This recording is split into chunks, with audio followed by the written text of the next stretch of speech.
ఎన్టీఆర్ గారి జీవిత విశేషాలతో ముఖ్యంగా తారక రాము అన్నగారి అంతరంగం పేరుతో తీసుకొచ్చిన ఈ పుస్తకాన్ని ఆవిష్కరించడం చాలా సంతోషంగా ఉంది.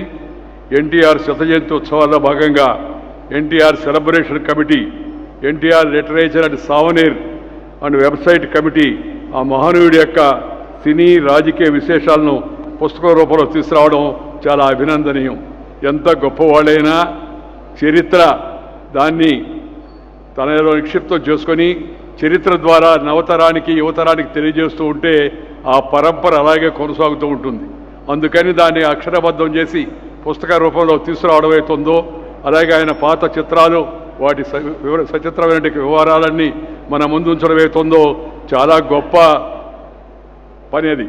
ఆ పని చేసినందుకు శ్రీ టి జనార్దన్ గారిని, వారి యొక్క అలాగే భగీరథ గారిని, వారి యొక్క బృందాన్ని అంతా కూడా మనందరి తరఫున హృదయపూర్వకంగా నేను అభినందిస్తూ ఉన్నాను.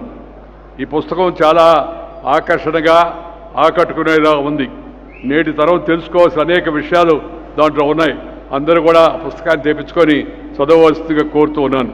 నేను ఇవాళ రామారావు గారి గురించి మిత్రులు అనేక విషయాలు చెప్పారు. చంద్రబాబు నాయుడు గారు కూడా సవిస్తరంగా చెప్పారు. ఎన్టీఆర్ కారణ జన్ములు, వజ్ర సంకల్పం కలిగిన వ్యక్తి. నాకు అన్నిటికన్నా రామారావు గారిలో బాగా నచ్చింది క్రమశిక్షణ, పట్టుదల, కష్టపడి పనిచేయడం. ఈ మూడు ఉంటే జీవితంలో ఎవరైనా పైకి రాగలం. మనకు ఎన్టీఆర్కి నివాళి అర్పించడం అంటే క్రమశిక్షణ, పట్టుదల, కష్టపడి పనిచేయడం అలవాటు చేసుకుంటే జీవితంలో అది మనం ఆయన పట్ల మన అభిమానంకి సంకేతమే కాదు, ఆయన పట్ల మనకి చిత్తశుద్ధితో ఆయన్ని మనం గౌరవిస్తున్నాం, ఆరాధిస్తున్నాం దానికి అది ఉదాహరణగా మనం చేస్తున్నాను. రామారావు గారు విలక్షణమైన వ్యక్తిత్వం కలిగిన వాడు. ఆయన character, calibre, capacity and conduct ఇవన్నీ కూడా నిండుగా మెండుగా ఉన్నాయి. రామారావు గారి సినిమాలన్నింటిలో ఒక విశేషం ఏంటంటే సినిమాలు చాలా రకరకాలుగా ప్రజలను సంతోషపెట్టవచ్చు, కానీ ప్రతి సినిమాలో ఆయన సినిమాలో ఉన్న డైలాగుల్లో, ఆయన సినిమాలో ఉన్న పాటల్లో ఒక సందేశం ఉంటుంది. దాన్ని బాగా లోతుగా అర్థం చేసుకునే వాళ్ళకి మాత్రమే ఆ విషయం అర్థమవుతుందని ఈ సందర్భంగా మీకు మనవి చేస్తున్నాను. ఆయన నటుడుగా, దర్శకుడిగా, నిర్మాతగా, అలాగే డిస్ట్రిబ్యూటర్గా ఆ ఎన్టీఆర్ స్థానం చరిత్రలో సువర్ణాక్షరాలతో లిఖించబడుతుందని చెప్పని నేను భావిస్తూ ఉన్నాను. ఆయన ఏకాగ్రత, ఏదైనా విషయం అనుకుంటే క్రమశిక్షణ, ఆ ఎన్టీఆర్ గారికి పెట్టిన పేరు కఠినమైన యొక్క ఆహార నియమాలు పాటించడం, అవసరమైతే కఠినమైన నిర్ణయాలు తీసుకోవడం ఆయనకే చెందింది.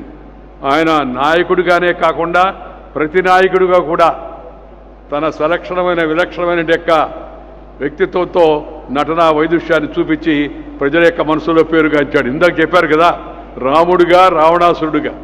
రావణాసురుడి గురించి మనం నెగటివ్గా ఆలోచిస్తాం, కానీ ఆ రావణ బ్రహ్మలో ఉన్నటువంటి విశేషాలన్నీ కూడా ఆయన బయట తీసి మనకు చూపించాడు.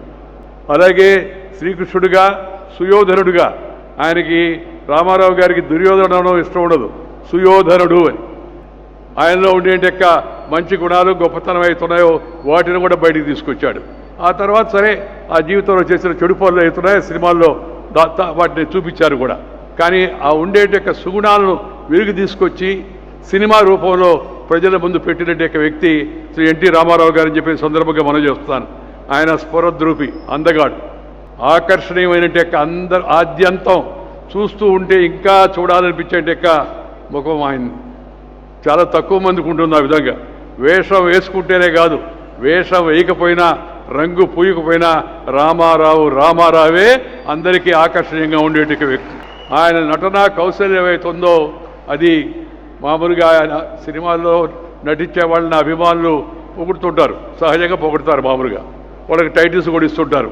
కానీ రామారావు గారి విషయంలో ఆయనకి విశ్వవిఖ్యాత నట సార్వభౌమ అని చెప్పని అయితే ఆయన పిలుచుకుంటారు అభిమానులు. అది వాస్తవం, విశ్వవిఖ్యాతం. ప్రపంచవ్యాప్తంగా తెలుగువారి గొప్పతనాన్ని తెలిపి తెలుగువారి యొక్క నటనా కౌశలాన్ని బయటకు చూపించిన వ్యక్తి శ్రీ ఎన్టీ రామారావు గారు. ఆయన స్వర విన్యాసం, ఆయన చేసే స్వర విన్యాసం కావచ్చు, లేదా హావభావాలతో ఆయన చేసే నట విన్యాసం కావచ్చు, ఇవి రెండు కూడా అద్భుతమైనవి. స్వర విన్యాసము, నట విన్యాసము, ఇవి రెండు కూడా చాలా అద్భుతమైనవి రామారావు గారి యొక్క జీవితంలో. అది ఆయనకి మాత్రమే అనితర సాధ్యం అని చెప్పని ప్రజలు అందరూ కూడా భావిస్తూ ఉంటారు. ఒక బృహన్నర పాత్ర వేయడానికి ఎవరు ఇష్టపడరు, కానీ బృహన్నరగా, అలాగే అర్జునుడిగా, అలాగే దుర్యోధనుడిగా, రావణ బ్రహ్మగా, శ్రీకృష్ణుడిగా ఇలా వేషాలు వేసి ఆ పాత్రలో ఆయన నిలిచిపోయాడు.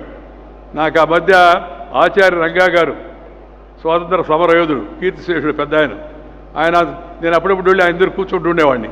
ఆయన జీవిత విశేషాలు చెప్తూ ఒకరోజు మాట్లాడుతూ, ఈ రామారావు ఆయన చాలా పెద్దోడు వయసులో, మామూలుగా జనంలోకి ఎంత వెళ్ళిపోయాడంటే, ఎలక్షన్ వచ్చింది మొన్న, మా దగ్గర పనిచేసే సేవకుడికి నేను ఎలక్షన్ వస్తుంది తప్పనిసరిగా పోయి ఓటు వేయాలని చెప్పాను.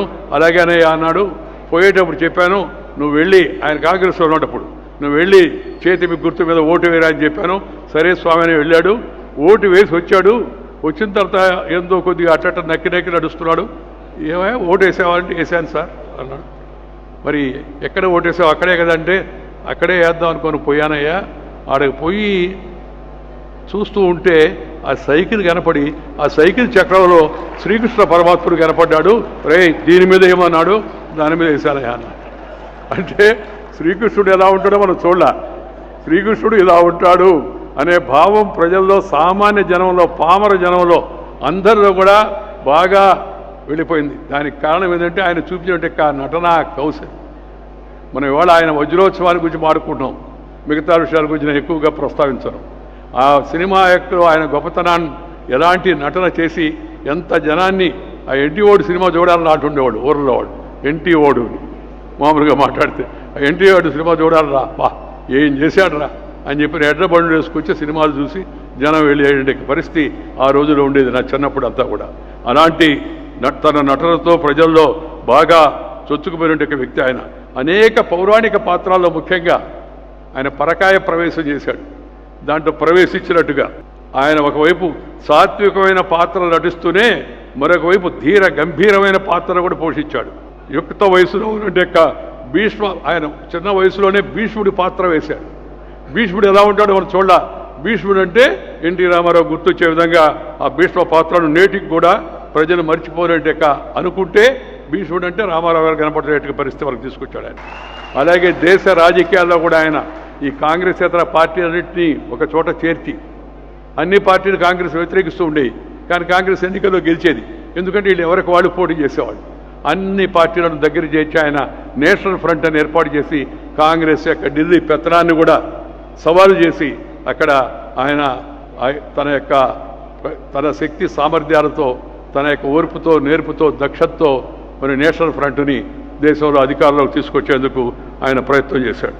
ప్రజల్లో చైతన్యం తేవడమే కాదు, యువకులు, రైతులు, గ్రామీణ ప్రజలు, మహిళలు, వెనుకబడిన వర్గాలు, అలాంటి వాళ్ళని గుర్తించి వాళ్ళందరికీ కూడా ప్రోత్సాహం ఇచ్చాడు, రాజకీయాల్లోకి తీసుకొచ్చాడు. రామారావు గారి వలన ఒక తరం రాజకీయాల్లో కొత్తగా వచ్చింది. అంతకుముందు ఉన్న తరం కాకుండా కొత్త తరం వచ్చింది, కొత్త రక్తం కూడా వచ్చింది.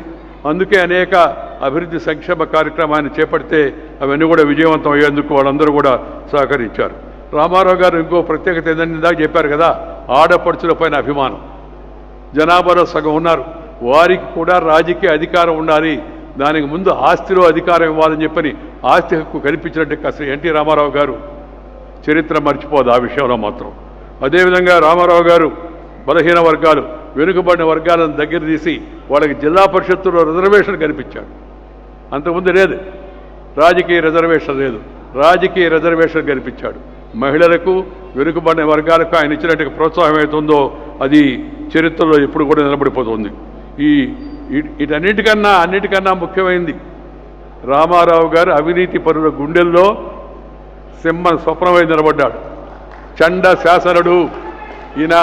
రామారావు అంటే చండ శాసనుడు, అవినీతిని సహించడు అని ఆయన పేరు చెప్తేనే భయపడేవాడు. అంతకుముందు అవినీతి పరులు ఉన్నవాడు కూడా సర్దుబాటు చేసుకొని, మరి రామారావు గారి ముందు ఇవన్నీ లాభం లేదని అంటే తమ అలవాటు కూడా మార్చుకునే పరిస్థితిని శ్రీ ఎన్టీ రామారావు గారు తీసుకొచ్చి అవినీతికి అవకాశం లేకుండా చేశారు.